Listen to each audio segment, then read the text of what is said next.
नमस्कार। साइंस और विज्ञान, अक्सर हम इन दोनों शब्दों को एक ही मान लेते हैं, है ना? पर क्या ये सच में एक ही है? आचार्य दीपक के मुताबिक इन दोनों में जमीन आसमान का फर्क है। तो आज चलिए इसी फर्क को जरा गहराई से समझते हैं।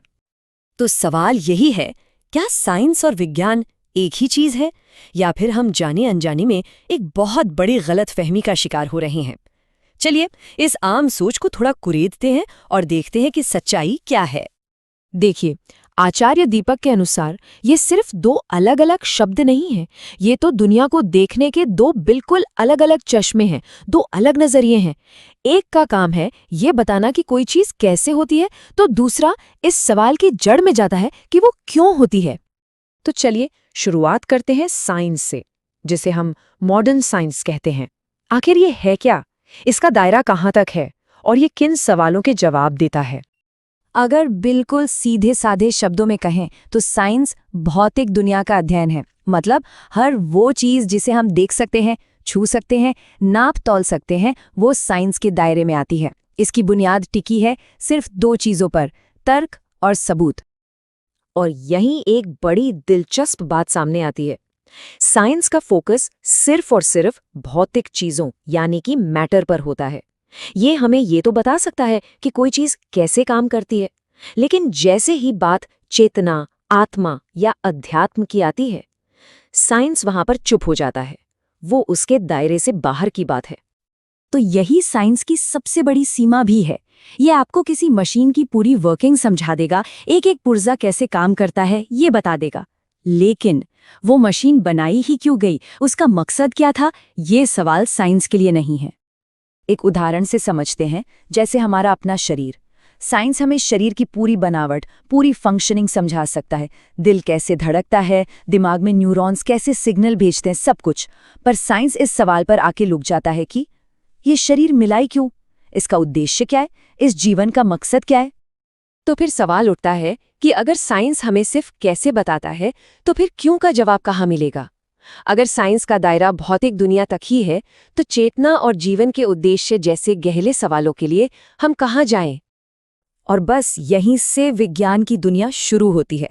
विज्ञान एक बहुत बड़ा, एक व्यापक नजरिया है जो उन सभी सवालों को अपने अंदर समेट लेता है जिन्हें साइंस अधूरा छोड़ देता है।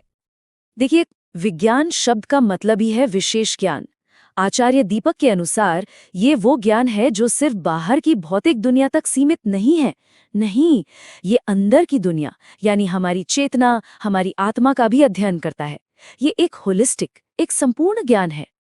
तो अब आप फर्क देख सकते हैं, विज्ञान का कैनवस कितना बड़ा है। ये सिर्फ कैसे पर नहीं अटकता, ये तो पूछता है क्यों, कौन और किस लिए। मतलब ये जीवन और इस ब्रह्मांड के गहरे मकसद की पड़ताल करता है। तो चलिए अब इन दोनों को आमने सामने रखकर देखते हैं। आचार्य दीपक ने जो मुख्य अंतर बताए हैं उन पर एक नजर डालते हैं, ताकि पूरी तस्वीर बिल्कुल साफ हो जाए। ये देखिए अंतर कितना साफ है। साइंस का स्टडी एरिया सिर्फ भौतिक चीजें, जबकि विज्ञान का भौतिक और चेतन दोनों। साइंस का तरीका तर्क और सबूत, विज्ञान का तरीका तर्क, अनुभव और चेतना, तीनों। और सबसे बड़ी बात, साइंस जवाब देता है कैसे और विज्ञान जवाब देता है क्यों, कौन और किस लिए। ये है मूल अंतर। और ये जो विज्ञान का समग्र नजरिया है ना, ये कोई आज की बात नहीं है। इसकी जड़ें बहुत गहरी हैं। हमारे प्राचीन शास्त्रों में, भगवद गीता को ही ले लीजिए, उसमें चेतना और आत्मा के ज्ञान को ही सर्वोपरि माना गया है। भगवद गीता में कहा भी गया है, जो आत्मा को समझता है वही सच्चा ज्ञानी है। मतलब असली ज्ञान बाहर की चीजों को इकट्ठा करने में नहीं, बल्कि खुद को, अपनी चेतना को समझने में है। यही तो विज्ञान का सार है। तो इसका मतलब ये हुआ कि साइंस और विज्ञान एक दूसरे के विरोधी नहीं है, बिल्कुल भी नहीं। बल्कि यूं समझिए कि विज्ञान एक बड़ा गोला है और साइंस उसी गोले के अंदर एक छोटा लेकिन बहुत जरूरी हिस्सा है। एक ऐसा हिस्सा जो सिर्फ भौतिक दुनिया पर फोकस करता है। इसे एक और उदाहरण से समझिए। साइंस हमें बताता है कि ग्रह अपनी अपनी कक्षाओं में कैसे घूमते हैं, ग्रेविटी के नियम क्या हैं। ये हुआ साइंस का काम। लेकिन विज्ञान इससे आगे जाकर पूछता है कि ये अद्भुत सिस्टम बनाया किसने और क्यों बनाया। देखा आपने, एक है अंश का ज्ञान, दूसरा है पूर्ण का। अब सवाल ये है कि इस सारी बातचीत का आज की दुनिया में क्या मतलब है? क्या ये सिर्फ एक दार्शनिक बहस है? जी नहीं, बिल्कुल नहीं। आज के दौर में इस फर्क को समझना शायद पहले से भी ज्यादा जरूरी हो गया है।